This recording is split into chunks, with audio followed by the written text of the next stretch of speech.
오늘 시편 23편 1절 당신의 목자는 누구입니까? 라는 제목입니다. 시편 23편은 고난 중에 있는 자들에게 큰 힘과 위로가 되는 말씀입니다. 사람이 죽기 전에 병상에서 여러분 제일 많이 듣기를 원하는 말씀이 이 말씀입니다. 시편 23편 말씀. 이것은 다윗의 젊었을 때 쓴 시가 아니라 다윗의 인생의 말년 때에 썼다라고 주로 추측을 합니다. 압살롬에게 반역을 당하고 자기 아들에게 쫓기는 그 위기 상황과 그 직후 혹은 그 때에 썼다라고 대부분의 학자들은 그렇게 이야기를 합니다. 사람이 자기 고통이 크면은 사람들은 하나님보다 자기 고통의 현실과 마주하고 자기 처지를 주로 주목하지 않습니까? 근데 오늘 다윗은 어떻게 해요? 그 상황 속에서 하나님을 주목하고 목자 되시는 주님을 바라보기 시작을 하죠. 많은 사람들이 의지하거나 바라보지 말아야 될 것에 너무 많이 바라봐요. 거기에 인생을 맡기고 살아가는 경우가 많습니다.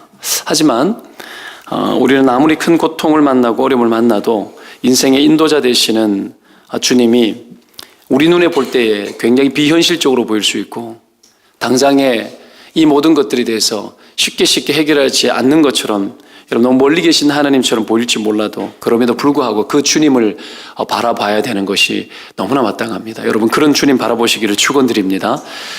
다윗이 그 상황에서 상황을 보고 비관할 수 있지만 주님을 보기 시작했던 겁니다. 그 상황 속에서 시편 23편에 너무나 유유자적해 보이는 이 시편을 쓴 거죠. 여러분 인생의 고난의 때에 하나님과 함께 한다면 유유자적하듯이 살 수 있는 줄 믿습니다. 이 능력을 터득하시기를 주의 이름으로 축원드립니다. 놀라지 말고 걱정하지 말고 무슨 상황이 와도 호들갑 떨지 말고 주님과 함께라면 내 인생이 시냇가에 심은 나무, 여러분 시절을 쫓아 과실을 맺는 것처럼 그 순간에도 여러분 평정심을 잃지 않고 살게 될 줄로 믿고 또한 그렇게 살아가시기를 축원드립니다. 그러기 위해서 우리가 오늘 시편 23편 1절을 통해서 우리가 받아야 될 교훈 두 가지를 말씀드립니다. 첫째는 뭐냐면 나와 하나님과의 관계가 얼마나 놀라운 관계인지를 점검해야 합니다.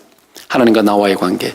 성경에 여호와는 나의 목자시네. 여호와란 말이 쓸 때는 보통 두 가지 정도의 이유에서 쓰여지는데요. 하나는 스스로 존재하는 분이라고 여겨질 때 여호와라는 단어를 씁니다. 이게 여러분 이게 첫 번째고 두 번째는 자기 백성과 자신의 특별한 언약 관계에 있을 때를 강조할 때 여호와를 씁니다. 여호와를 쓴다는 얘기는 나 너하고 약속해서 너는 내 백성이야. 나는 너를 향한 뜻이 있고 나는 너를 향해서 놀라운 계획을 가지고 있어. 언약의 하나님을 강조할 때 여호와라는 말을 씁니다. 다윗이 여호와는 나의 목자라고 고백한 것은 결국 뭡니까? 하나님과 자신과의 관계가 아주 특별한 관계라는 거예요. 사랑하는 여러분, 우리가 믿고 있는 하나님은 여러분과 아주 특별한 관계 속에 있다는 걸 믿으시기를 축원드립니다. 그 관계 설정이 선명해야 합니다. 그래야 인생의 고난의 때, 위기의 때도 두려움 없이 유유자적하면서 갈 수 있어요.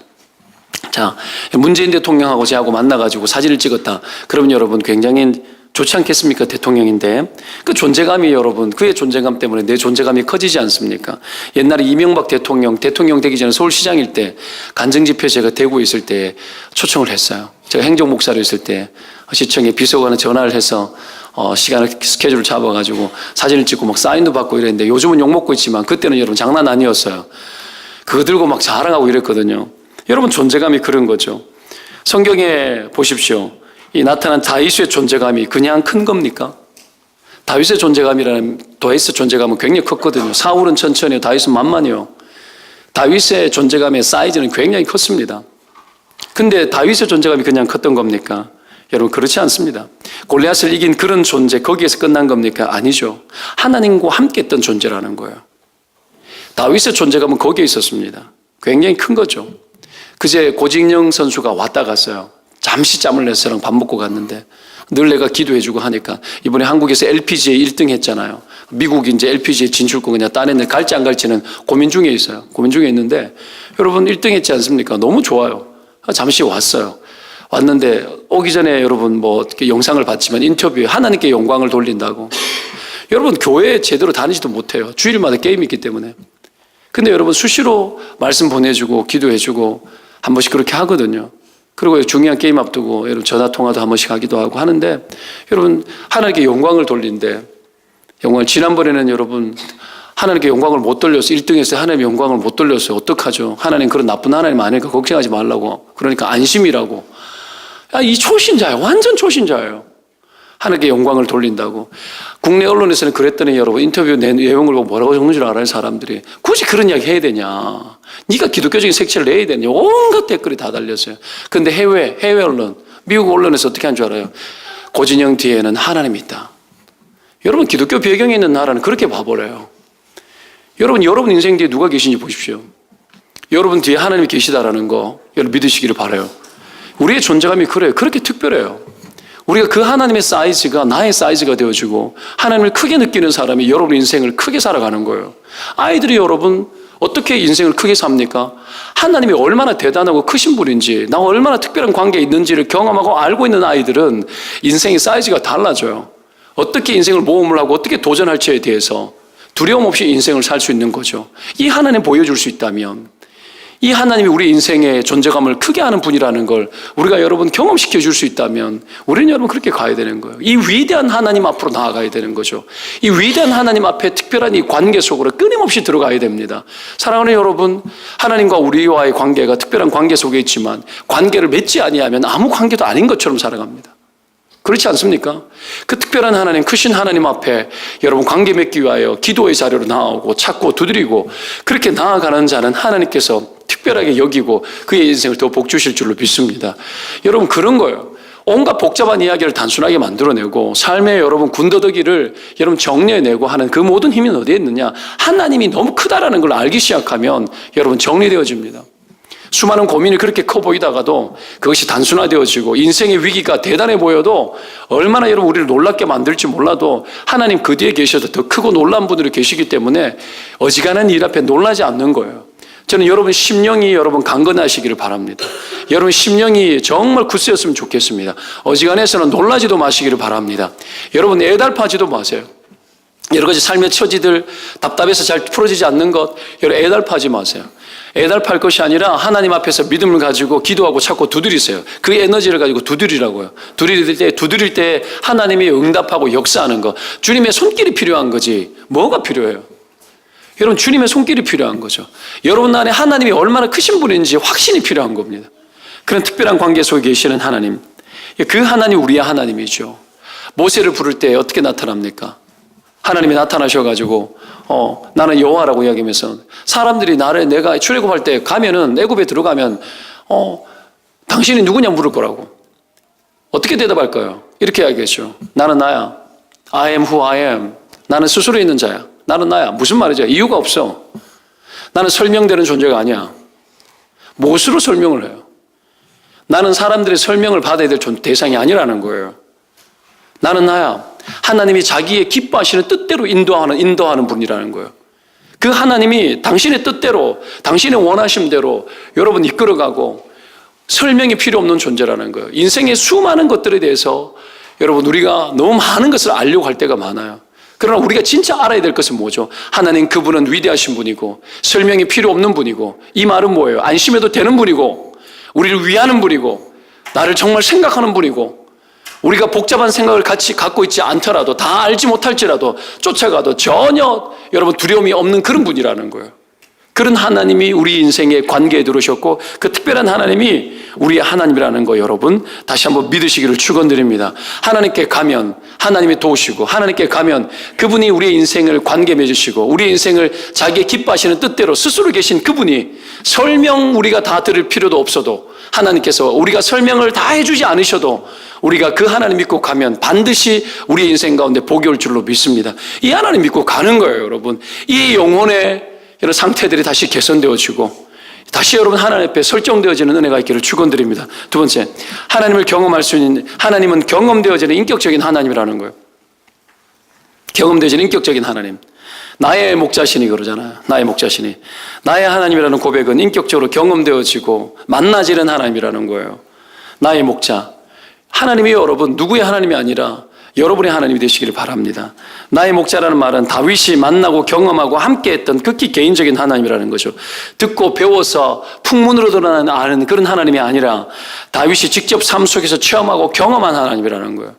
여러분 인생 가운데 이 하나님이 경험되어지시기를 축원드립니다. 다윗의 여호와는 나의 목자시니 내가 부족함이 없으려. 나의 목자시니, 나의라는 말이 그 말입니다. 나의 목자시니 경험되어진 하나님이라는 거죠. 특별히 여러분 다윗이 경험했는 것이 뭘까요? 체험했던 게 뭘까요? 부족함이 없도록 하시는 하나님을 체험했어요. 다윗은 여러분 여호와는 나의 목자시니 내게 부족함이 없으리로다. 나의 하나님 어떤 하나님이요? 나의 부족함이 부족함 되지 않도록 하는 하나님, 그런 하나님이라는 거예요. 사랑하는 여러분, 여러분 인생 안에 무엇이 비어있고 무엇이 부족합니까? 그것을 부족함이 없도록 하시는 하나님이 여러분의 하나님인 줄 믿으시기를 축원드립니다. 때문에 확신하시기를 바랍니다. 옆에 사람 축복합시다. 부족함이 없는 줄 믿습니다. 확신하십시오. 자, 여러분 양이라는 놈이 원래 기질이 양순하고 사람 말 잘 듣고요, 다툴 줄 모르는 순한 성품이에요. 근데 이 팔레스타인의 양들은 좀 그렇지 않대요. 워낙 험악해서 그런지 모르겠지만 고집도 세고 여러분 어리석고, 그리고 극한 근시여서 눈도 안 좋고 이빨도 그렇게 약하고, 여러분 자기 보호 능력이 별로 없대요. 고집도 세고 한번 잘못된 길을 가면 돌아올 줄 모르고, 여러분 그런 성질 나쁜 구석이 있답니다. 아주 부족함이 많고 그것을 넘어서 허물이 아주 많은 거죠. 여러분 말 잘 듣는 자에게 부족을 채워주는 게 좋아요? 고집 세고 어리석은 자에게 부족한 걸 채워주는 게 좋아요? 쉬울까요? 말 잘 듣는 놈에게 부족함을 채워주는 게 쉬워요. 말 잘 들으면 잘 알아듣고 줘도 받아들여요. 이 고집 센 것들은 줘도 안 받아들여요. 이게 양이라는 거죠. 이 팔레스타인의 양들이 이런 거죠. 고집 센 겁니다. 그런데 다윗이 부족함이 없으리라고 이렇게 표현했던 건 뭘까요? 그렇게 고집이 세고 성질을 부리는 그런 양도 마다하지 않고 인내하고 이해하고 계속해서 부족함을 공급해 주셔서 그 고집이 세고 어리석어서 아무리 퍼줘도 깨닫지도 못하는 그런 양도 결국은 다 깨닫도록 하는 게 목자라는 거예요. 그 고집신 것들도 여러분 목자가 끊임없이 부족을 채워주고 그것을 안 받아들이고 고집 세게 자기 멋대로 가도 끊임없이 찾아가고 사랑을 베풀고 공급하면 결국은 목자를 쫓아온다라는 거예요. 인간들이 그렇더라는 거죠. 자기를 돌아봤을 때 자기 또한 그것 이상도 아니다, 그것 이하도 아니라는 거예요. 고집 세고 하나님의 은혜 받는 거 싫어하고 귀찮아하고 자기 멋대로 가고 자기 생각대로 가고 막 가는데, 그래도 하나님이 또 불러오고 부족함을 또 채워서 하나님 앞에 세우고 내가 목자고 내가 너 인생을 인도하는 인도자라는 거 하나님 알게 해주고 깨닫게 해준다라는 거예요. 그걸 경험시켜줬고 그걸 하나님이 채워줬다라는 거예요. 사랑하는 여러분, 하나님이 우리의 인생에 경험되어지는 하나님인 줄 믿습니다. 우리의 부족함이 있고 연약함이 있을지라도 여러분 인생의 그 부족 속에서 하나님이 끊임없이 공급하는 분입니다. 끊임없이 도우시는 분이십니다. 그런 하나님 믿고 승리하시기를 주의 이름으로 축원드립니다. 우리가 살면서 가장 많이 경험하는 게 뭐죠? 가장 많이 경험하는 게 뭡니까? 하나님이 이거 베풀어 주시고 돈 주시고 은혜 주시고 그렇죠? 좋은 것들을 주시고 이런 것보다 더 큰 게 뭐죠? 내같이 이렇게 고집이 많고 이렇게 게으르고 이런데도 이런 우리를 안 놓고 끊임없이 붙들고 가는 그 하나님에 대한 은혜가 제일 커요. 뒤돌아보면 그렇지 않습니까? 뒤돌아보면 그냥 내 고집대로 내 생각대로 가고 싶어 하는데도 그거 포기하지 않고 은혜 베풀어주고 용서해주고 죄 지어도 용서해주고 이해해주고 배려해주고, 여러분 이 하나님이 제일 큰 하나님이에요. 그 하나님이 우리의 성질머리도 받아주시고 그 하나님이 우리의 인생에 부족하고 위험하고 어려운 것도 채워주시고 도와주시는 하나님이라는 거죠. 여러분 그 하나님 믿습니까? 그 하나님 여러분 믿고 그 하나님 앞으로 나아가서 여러분 내 인생을 끊임없이 포기치 않고 달래어주시고 이끌어주시고 참아주시고 인내해주시고 그 하나님 붙들고 축복하시는 그 하나님, 이 새벽에도 만나시기를 주의 이름으로 축원드립니다. 이번 새벽 기도를 통해서 정말 다시 해야 될 것이 뭐겠습니까? 그것은 하나님 외에 다른 그 어떤 것으로 내 인생을 채우려고 하지 않는 겁니다. 오직 하나님으로 내 인생을 다시 채워야 되겠다. 하나님 앞으로 다시 나아가야 되겠다. 그 하나님께 나아가서 기도의 입술이 열리고 터져서 기도가 여러분의 인생을 이끌어가는 그런 여러분 경험들, 그런 체험들을 이번 특세를 통해서 여러분 경험하는 그런 저와 여러분 되시기를 주의 이름으로 축원드립니다. 이 시간에 기도합시다.